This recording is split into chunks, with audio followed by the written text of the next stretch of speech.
আসসালামু আলাইকুম, কেমন আছেন সবাই? আশা করি আল্লাহর অশেষ রহমতে সবাই ভালো আছেন। আলহামদুলিল্লাহ, আমিও ভালো আছি। শাহিনুরস রেসিপিতে সবাইকে আরও একবার ওয়েলকাম জানাচ্ছি নতুন আরও একটি রেসিপি দেখার জন্য। আজকে আমি তৈরি করে দেখাবো ভীষণ মজার এবং মুচমুচে মুখরোচক একটি নাস্তার রেসিপি। এই নাস্তাটা বানিয়ে নেওয়া খুবই সহজ এবং দেখতে অসাধারণ সুন্দর হয়, আর বানিয়ে নেওয়াটাও একেবারেই সহজ। একটি ডিম, আলু আর ময়দা দিয়ে তৈরি করে দেখাবো ভীষণ মজার এই নাস্তাটি। উপরে খুবই মুচমুচে আর ভিতরে মজাদার একটা পুরে ভরা। এই নাস্তাটি কিন্তু চাইলে বিকেলের নাস্তার জন্য বানিয়ে নিতে পারেন। ছোট থেকে বড় সবাই খেতে পছন্দ করবে, আর এই নাস্তাটা একবার বানালে কাউকে খাওয়ালে কিন্তু বারবার খেতে চাইবে। তো চলুন এটা কিভাবে বানিয়েছি দেখে নেওয়া যাক। আর আপনি আমার ভিডিওতে একটা লাইক করে চ্যানেলটি সাবস্ক্রাইব করে পাশেই থাকবেন আশা করছি। বিসমিল্লাহির রহমানির রহিম। প্রথমে একটা মিক্সিং বোলে দিয়ে দিচ্ছি 2 কাপ পরিমাণে ময়দা। ময়দার পরিবর্তে আটা দিয়েও কিন্তু এটা বানিয়ে নিতে পারবেন। দিয়ে দিচ্ছি 1 চা চামচ পরিমাণে চিনি আর আধা চা চামচ পরিমাণে লবণ।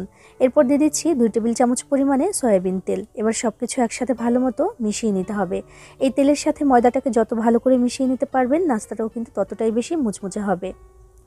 ভালো করে মিশিয়ে নিতে হবে, একটু হাত দিয়ে ডলে ডলে। একটা পর্যায়ে দেখবেন যে মুঠ করলে মুঠ হয়ে যাবে, ছেড়ে দিলে আবার ঝুরঝুরা হয়ে পড়েও যাবে, তখন বুঝতে হবে এটা ভালো করে মিশিয়ে নেওয়া হয়ে গেছে। এরপর এখানে অল্প অল্প করে নর্মাল পানি দিয়ে একটা ডো বানিয়ে নিতে হবে। ডোটা একটু সফট করেই বানিয়ে নিতে হবে, তবে খুব বেশি ল্যাকল্যাকা যেন না হয় সেদিকে একটু খেয়াল রাখতে হবে। ল্যাকল্যাকা বলতে বোঝাতে চাইছি খুব বেশি পানি দিয়ে কিন্তু নরম করা যাবে না, একটু একটু করে পানি দিয়ে সুন্দর একটা সফট ডো আমি এখানে বানিয়ে নিচ্ছি। ডোটা কিন্তু বানিয়ে নেওয়া হয়ে গেছে। এবার এটাকে ঢাকনা দিয়ে ঢেকে 10 মিনিটের জন্য রেখে দিতে হবে। এই 10 মিনিট এটা সুন্দর একটু রেস্ট হয়ে যাবে, আর এই ফাঁকে আমি বানিয়ে নিব ভেতরে যে পুরটা ব্যবহার করব সেটা। তো এটাকে আমি ঢাকনা দিয়ে ঢেকে একটা পাশে রেখে দিচ্ছি। এখানে মাঝারি সাইজের 3টা আলু নিয়েছি, সাথে একটা ডিম। তো এগুলোকে আগে থেকে আমি সেদ্ধ করে খোসা ছাড়িয়ে রেখেছি। এবার এগুলোকে একটু গ্রেট করে নিতে হবে। আমি একটা গ্রেটার নিয়েছি এবং মোটা যে পাশটা থাকে ওই পাশটা দিয়ে আমি প্রথমে আলুগুলোকে গ্রেট করে নিচ্ছি এবং তারপর ডিমটাকেও কিন্তু একইভাবে গ্রেট করে নিব। চাইলে এগুলোকে ম্যাশ করেও নিতে পারেন, তবে আমি ম্যাশ করছি না, আমি এভাবে একটু গ্রেট করে নিচ্ছি আর মোটা অংশটা দিয়েই করছি। কারণ এটা যখন আমি পুর হিসেবে ব্যবহার করব তখন কিন্তু দেখতেও সুন্দর লাগবে, আমার কাছে এইভাবে বানালে খুব বেশি ভালো লাগে। তো এই জন্য আমি এভাবে করে একটু গ্রেট করে নিচ্ছি। তো আলুগুলো আর ডিমটাকে আমি গ্রেট করে নিয়েছি। এবার দিয়ে দিচ্ছি এখানে 1/3 কাপ পরিমাণে পেঁয়াজ কুচি। পেঁয়াজটাকে যতটা সম্ভব একটু চিকন করে কুচি করে নেওয়ার চেষ্টা করেছি। 3 টেবিল চামচ পরিমাণে দিয়েছি ধনিয়া পাতা কুচি আর 1 টেবিল চামচ পরিমাণে কাঁচামরিচ কুচি। আধা চা চামচ পরিমাণে লবণ দিয়ে দিচ্ছি, ভাজা জিরার গুঁড়া আধা চা চামচ পরিমাণে দিয়ে দিচ্ছি, এখানে ধনিয়া গুঁড়া আধা চা চামচ পরিমাণে, চাট মশলা সেটাও আধা চা চামচ পরিমাণে, 1 চা চামচ পরিমাণে দিয়ে দিলাম এখানে চিলি ফ্লেক্স। ঝালের পরিমাণটা যার যার পছন্দ মতোই দিতে পারেন। এখানে যদি পুর হিসেবে ব্যবহার করা হয় তাহলে একটু ঝালঝালি ভালো লাগে, তো সেজন্য আমি একটু বেশি ঝাল দিয়েছি। এবার সব কিছু একসাথে ভালো মতো মিশিয়ে নিচ্ছি। সব কিছু একসাথে ভালো মতো মিশিয়ে নিলে কিন্তু পুরটা রেডি হয়ে যাবে। আর দেখুন যে মাশাআল্লাহ কত সুন্দর হয়েছে এটা, আর সাথে একটা ডিম দিয়েছি, এই জন্য কিন্তু এই পুরটা খেতে আরও বেশি ভালো লাগে। আর চেষ্টা করবেন একটু ঝালঝাল বানানোর, কারণ এই পুরটা একটু ঝালঝালি কিন্তু বেশি ভালো লাগে। তো এটা বানিয়ে নেওয়া হয়ে গেছে, একটা পাশে আমি এটাকে রেখে দিচ্ছি। ময়দা দিয়ে যে খামিরটা বানিয়ে রেখেছিলাম সেটা 10 মিনিট হয়ে গেছে, ঢাকনাটাকে আমি তুলে নিয়েছি। তো এখন দেখি যে এই যে খামিরটা এটা অনেকটাই সফট হয়ে গেছে, আর এই সফট যেন হতে পারে সেজন্যই কিন্তু আমি এটাকে রেস্টে রেখে দিয়েছিলাম, এতে করে নাস্তাটা কিন্তু অনেকটাই ভালো হয়। তো এবার একবার একটু ময়াম দিয়ে দিচ্ছি, এই ময়ামটা দিলে কিন্তু অনেকটাই মুচমুচে হবে আমাদের এই নাস্তার আবরণটা। তো এবার কয়েকটি ভাগে ভাগ করে নিতে হবে। আমি যে নাস্তাটা বানাবো সেটা বানানোর জন্য প্রথমে রুটি বেলে নিতে হবে। তো সেই রুটিটা কিন্তু অনেক বেশি মোটাও হবে না, আবার অনেক বেশি পাতলাও হবে না, মানে নর্মাল যে রুটি বানাই তার থেকে একটু পাতলা হবে। তো সেই হিসেবেই কিন্তু এখন আমি লিচিগুলোকে এখন কেটে নিচ্ছি। 2 কাপ পরিমাণে ময়দা নিয়েছিলাম, সেটা দিয়ে এখানে 8 ভাগে ভাগ করে নিয়েছি আমি। এবার এই লেচিগুলোকে একটু প্যারার শেপ দিয়ে দিচ্ছি, যেন বেলার সময় একটু তাড়াতাড়ি হয়ে যায় কাজটা। তো সেজন্য আগে থেকে একটু প্যারা বানিয়ে নিচ্ছি আমি এভাবে।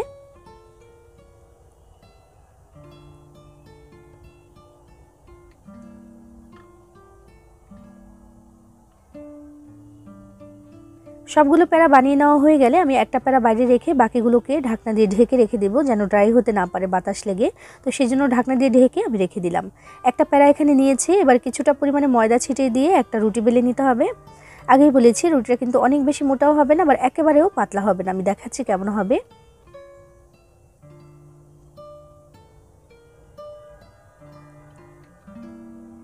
একটা রুটি আমি এখানে বেলে নিয়েছি, তো আমি দেখিয়ে দিচ্ছি যে কেমন বানিয়েছি এটাকে আমি। ঠিক আছে, এমন হতে হবে এটার পুরুত্বটা। তো এবার আমি নাস্তার জন্য এটাকে কেটে নেব, চাইলে ছুরি দিয়ে কেটে নিতে পারেন। আমি একটা কাটার নিয়েছি, তো সেটা দিয়ে আমি চারকোনা শেপে একটা কেটে নিচ্ছি আর কি। স্কোয়ার শেপে একটা রুটি আমি এখানে কেটে নিলাম। বাড়তি যে অংশগুলো আছে সেগুলোকে এক জায়গায় করে পরে আবার রুটি বেলে আমি নাস্তা বানিয়ে নেব। তো এখন আমি যেটা করেছি, যে পুরটা আমি রেখেছিলাম সেই পুরটাকে একটা রোলের মতো বানিয়ে নিয়েছি। এভাবে করে বানিয়ে নিলে কিন্তু নাস্তাটা সুন্দর হবে, মানে ডিজাইনটা খুব সুন্দর হবে। তো সেটা দিয়ে তারপর হালকা করে একটু পানি আমি দিয়ে দিচ্ছি এদিকে। এই যে সামান্য একটু পানি দিলাম, এটা কিন্তু আঠার কাজ করবে, এটার জন্য কিন্তু এটা আটকে থাকবে। দেখুন এই যে পুর দিয়েছি, এটা সহকারে একটা ভাঁজ দিয়ে দিলাম। এটা আসলে দেখে বুঝে নিতে হবে, বলে কতটুকু বোঝাতে পারছি বুঝতে পারছি না। এভাবে আঙুল দিয়ে একটু চেপে চেপে আটকে দিলাম, ইনশাআল্লাহ এটা কিন্তু আর খুলে আসবে না। এবার যে খোলা মাথাটা আছে, এই মাথাটা এখন একটু সুন্দর করে ডিজাইন করে নিতে হবে। এই ডিজাইনটা করে নেওয়া খুবই সহজ, তবে বানানোর পরে দেখতে অসাধারণ সুন্দর লাগে। তো একটা কাটার দিয়ে আমি এভাবে করে কেটে নিচ্ছি, চাইলে ছুরি দিয়েও কেটে নিতে পারেন। কেটে নিচ্ছি, তবে একেবারে শেষ মাথা অবধি কিন্তু আমি আলগা করে ফেলছি না, একটু করে কিন্তু আটকে আছে। দেখুন এই যে ঠিক এমন হবে। এবার একটু পানি লাগিয়ে দিচ্ছি, অল্প একটু পানি দিয়ে তারপর আমি একটু ভাঁজ দিয়ে দিব, এতে করে কিন্তু হয়ে যাবে। একেবারে সহজ এই ডিজাইনটা করা, তবে এটা বানানোর পরে অসাধারণ সুন্দর লাগে। দেখুন আঙুল দিয়ে একটু চেপে চেপে আমি আটকে দিলাম, ব্যাস হয়ে গেল আমাদের একটা সুন্দর নাস্তা তৈরি করে নেওয়া।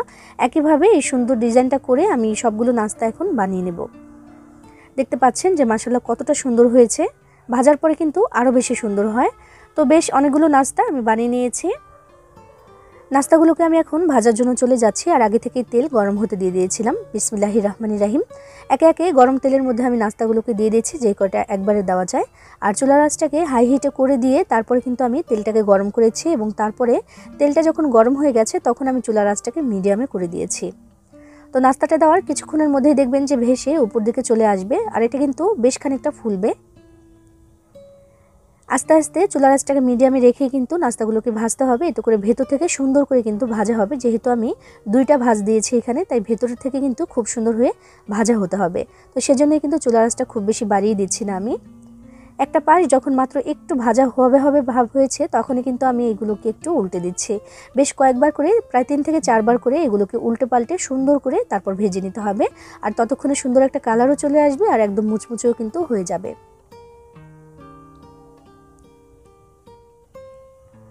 মাশাআল্লাহ ডিজাইনটা কিন্তু আস্তে আস্তে আরও বেশি সুন্দর হচ্ছে ভাজার পরে, কারণ ভাজার সাথে সাথেই কিন্তু নাস্তাগুলো একটু ফুলেছে ভেতর থেকে, আর ডিজাইনটা আরও একটু সুন্দর করে স্পষ্ট হয়েছে। তাই জন্য কিন্তু দেখতেও সুন্দর হয়েছে।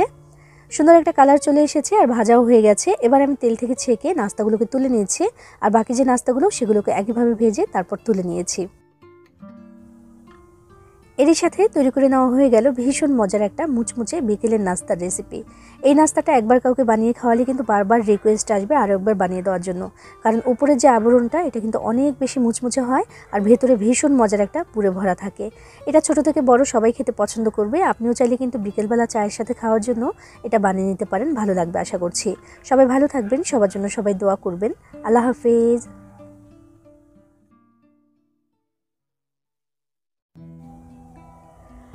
আসসালামু আলাইকুম, কেমন আছেন সবাই? আশা করি আল্লাহর অশেষ রহমতে সবাই ভালো আছেন। আলহামদুলিল্লাহ আমিও ভালো আছি। শাহিনুরস রেসিপিতে সবাইকে আরও একবার ওয়েলকাম জানাচ্ছি নতুন আরও একটি রেসিপি দেখার জন্য।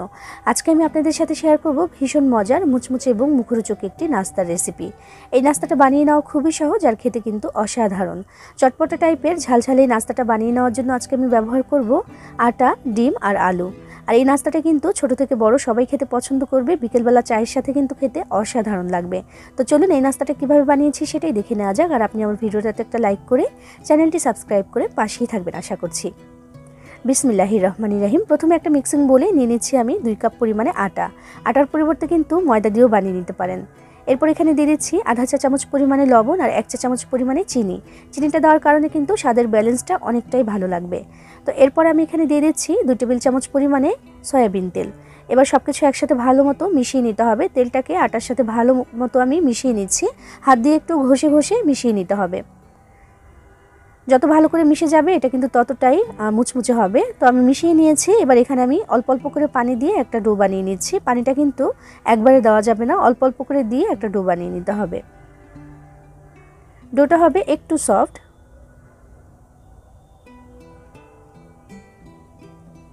একটা ডো আমি এখানে বানিয়ে নিয়েছি, আর অনেকটাই সফট হয়েছে। দেখুন এটা যেন আরও একটু সফট হয়ে যায়, সেজন্য উপর থেকে আরও একটু তেল মাখিয়ে আমি এটাকে রেখে দেবো 10 মিনিটের জন্য ঢাকনা দিয়ে ঢেকে। আর এই 10 মিনিটে এটা রেস্ট হতে থাকুক, আমি এদিকে ভেতর যে পুরটা ব্যবহার করব সেটা বানিয়ে নেব। এখানে আমি নিয়েছি আলু, আগে থেকে দুটো মাঝারি সাইজের আলু সেদ্ধ করে সেটাকে আমি ম্যাশ করে রেখেছি যেন ভিডিওটা অনেক বেশি বড় হয়ে না যায়। তো সেজন্য আগে থেকে এই কাজটা আমি করে রেখেছি। এরপর পেঁয়াজ কুচি করে রেখেছিলাম একদম ছোট করে কুচি করে, তো সেটা আমি নিয়ে নিচ্ছি এখানে 2 টেবিল চামচ পরিমাণে। এটা দিয়ে হবে, খুব বেশি পেঁয়াজের প্রয়োজন নেই। এখানে দিয়ে দিচ্ছি 1.5 টেবিল চামচ পরিমাণে কাঁচামরিচ কুচি, আর দিয়ে দিচ্ছি এখানে আমি 2 টেবিল চামচ পরিমাণে ধনিয়া পাতা কুচি, আধা চা চামচ পরিমাণে লবণ, আধা চা চামচ পরিমাণে ভাজা জিরার গুঁড়া, এরপর দিয়ে দিচ্ছি ধনিয়া গুঁড়া আধা চা চামচ পরিমাণে। এরপর আমি এখানে দিয়ে দিচ্ছি গরম মশলার গুঁড়া আধা চা চামচ পরিমাণে, চিলি ফ্লেক্সও দিয়ে দিলাম আমি এখানে 1 চা চামচ পরিমাণে। ঝালের পরিমাণটা যার যার পছন্দ মতো দিয়ে দিতে পারেন, তবে এই ধরনের নাস্তাগুলোর যে পুর থাকে সেই পুরগুলোর মধ্যে একটু ঝাল ঝাল হলে কিন্তু ভীষণ ভালো লাগে খেতে। তো আমি আমার পছন্দ মতো ঝালের পরিমাণটা দিয়ে দিয়েছি। এরপর সব কিছু একসাথে ভালো মতো মাখিয়ে নিলে কিন্তু পুরটা রেডি হয়ে যাবে।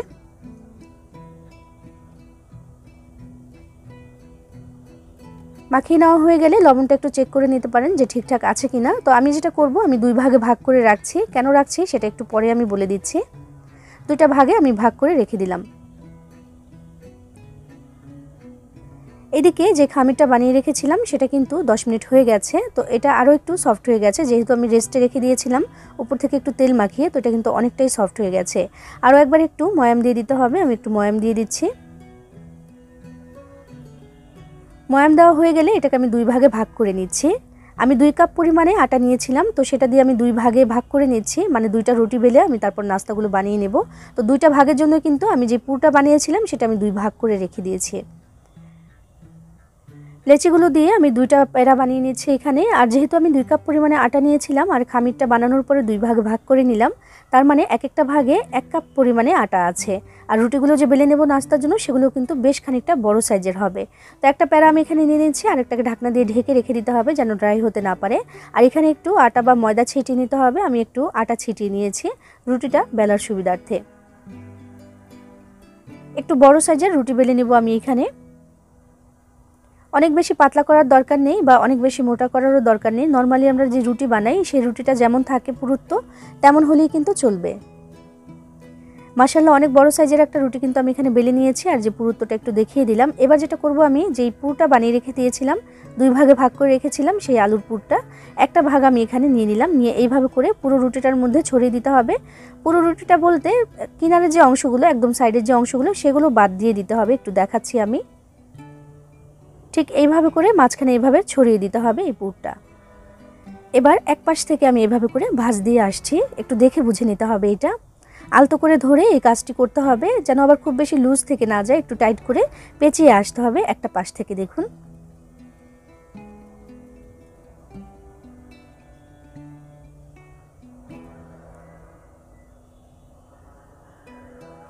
এভাবে করে যখন আমি একদম কিনারে চলে এসেছি, এই যে খালি পাশটা একদম এই পাশে, এখানে একটু পানি দিয়ে দিচ্ছি আমি যেন আঠার কাজ করে এই পানিটা। এভাবে করে এবার আটকে দিলে কিন্তু আর ছুটে আসবে না ইনশাআল্লাহ। দেখুন এভাবে করে একটু রোল করে দিচ্ছি যেন আটকে যায়। এই যে পানি দিয়ে দিলাম এটা যেন ভালো করে আটকে যায়, আর সব দিকে যেন সমানভাবে আলুর এই পুরটা ছড়িয়ে যায়। একটুখানি রোল করে দিয়েছি, এই যে এমন হয়েছে এটা। এবার এটাকে কেটে নিতে হবে। বিসমিল্লাহির রহমানির রহিম। আমি একটু কেটে নিচ্ছি এটাকে, কেমন করে কাটছি একটু দেখিয়ে দিচ্ছি। দেখুন পুরুত্বটা হবে ঠিক এমন। এভাবে করে আমি একটু কেটে নিচ্ছি এটাকে। আলতো করে ধরে তারপর কিন্তু কাটতে হবে, খুব বেশি জোরে ধরা যাবে না। আর এখন দেখতে একটু এবড়ো থেবড়ো টেরাবেকা মনে হলেও এটা কিন্তু একটু পরে আমি সোজা করেই নেব, একটু গোল করেই নেব এটাকে। সেই কাজটিও খুবই সহজ, আমি দেখিয়ে দিচ্ছি। একটা রুটি বেলে আমি এভাবে করে কেটে নিয়েছি দেখুন। এবার আমি একটু ঠিক করে রাউন্ড করে দেখাচ্ছি। দেখুন 3 কোণা হয়ে গিয়েছিল, এভাবে ধরে আলতো করে একটু এভাবে করে ধরলেই কিন্তু হয়ে যাবে। একটু রোল করে দিলেই এটা সুন্দর করে গোল হয়ে যাবে। চাইলে এরকমই রাখতে পারেন, আবার চাইলে যে এভাবে একটু চ্যাপ্টা করে দিতে পারেন। দেখুন যেমন ইচ্ছা করে নিতে পারেন, কোনোভাবেই কিন্তু এই আলুর পুরটা আর বের হয়ে আসবে না। সবগুলো নাস্তা একইভাবে আমি এরকম করে নিচ্ছি, আর বাকি যে রুটিটা আছে সেটাকেও বেলে এখন এইভাবে করে পুর ভরে আমি কেটে রেডি করে নেব। সবগুলো নাস্তা বানিয়ে নেওয়া হয়ে গেছে, কেটেও নিয়েছি। এবার আমি এখানে নিয়ে নিচ্ছি একটা বাটিতে 2টা ডিম। বিসমিল্লাহির রহমানির রহিম।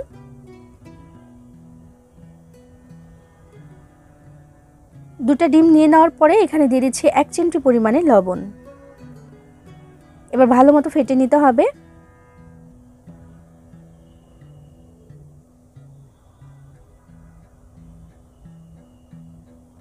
ডিমটা ফেটে নেওয়া হয়ে গেলে আমি নিয়ে নিচ্ছি নাস্তাগুলো। একটা নাস্তা নিয়ে এভাবে করে এটার মধ্যে ডিপ করে নিতে হবে, মানে ডিমের মধ্যে একটু ডিপ করে নিতে হবে।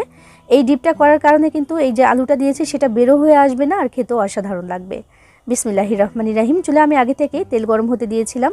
তেলটাকে কিন্তু গরম করে নেওয়ার পরে আমি চুলার আঁচটাকে কমিয়ে দিয়েছি। দিয়ে আমি এক এক করে এই নাস্তাগুলো দিয়ে দিচ্ছি এখানে। একটু ডুবো তেলে কিন্তু এই নাস্তাটাকে ভেজে নিতে হবে। নাস্তাটা দেওয়ার কিছুক্ষণের মধ্যেই দেখবেন যে এটা একেবারে উপর দিকে চলে আসবে ভেসে, যেহেতু আমি ডুবো তেল দিয়েছি। চুলার আঁচটাকে মিডিয়ামে রেখে আস্তে আস্তে করে এগুলোকে ভেজে নিতে হবে। সময় লাগবে প্রায় 5 থেকে 6 মিনিটের মতো। যেহেতু এই নাস্তাগুলোর মধ্যে অনেকগুলো ভাজ আছে, ভাজগুলোর ভেতরে যেন ভালো মতো ভেজে মুচমুচে হতে পারে, সেজন্যই কিন্তু চুলার আঁচটাকে কমিয়ে দিয়ে তারপর এটাকে ভাজতে হবে। বাড়িয়ে দিলে দেখা যাবে কালারটা ঠিকই চলে আসবে, তবে ভেতর থেকে ভাজাটা ঠিকঠাক হবে না। আর যেহেতু উপরে একটু ডিমের মধ্যে আমি এটাকে একটু ডুবিয়ে তারপরে ভেজেছি, তো ডিমটাও যেন পুড়ে না যায়, সেজন্যই কিন্তু চুলার আঁচটাকে কমিয়ে দিয়ে তারপর ভেজে নিতে হবে। কথা বলতে বলতে বেশ কয়েকবার উল্টে পাল্টে আমি ভেজে নিয়েছি, আর মাশাআল্লাহ সুন্দর একটা কালারও চলে এসেছে। তো এগুলোকে তেল থেকে ছেঁকে আমি তুলে নিচ্ছি, আর বাকি যে নাস্তাগুলো আছে একইভাবে ভেজে তারপর তুলে নেব। তো এই তো খুব সহজেই বানিয়ে নেওয়া হয়ে গেল ভীষণ মজার এবং মুচমুচে একটি নাস্তা, যেটা খেতে হয় অসাধারণ। একবার কাউকে বানিয়ে খাওয়ালে কিন্তু বারবার খেতে চাইবে, এটা এতটাই মজার এবং টেস্টি। ছোট থেকে বড় সবাই কিন্তু খেতে পছন্দ করবে। আর বিকেলবেলা চায়ের সাথে খাওয়ার জন্য যদি বানিয়ে দেন, পরিবারের সবাই কিন্তু খুশি মনে খেয়ে নেবে। বানিয়ে খেয়ে দেখবেন ভালো লাগবে ইনশাআল্লাহ। সবাই ভালো থাকবেন, সবার জন্য সবাই দোয়া করবেন। আল্লাহ হাফেজ।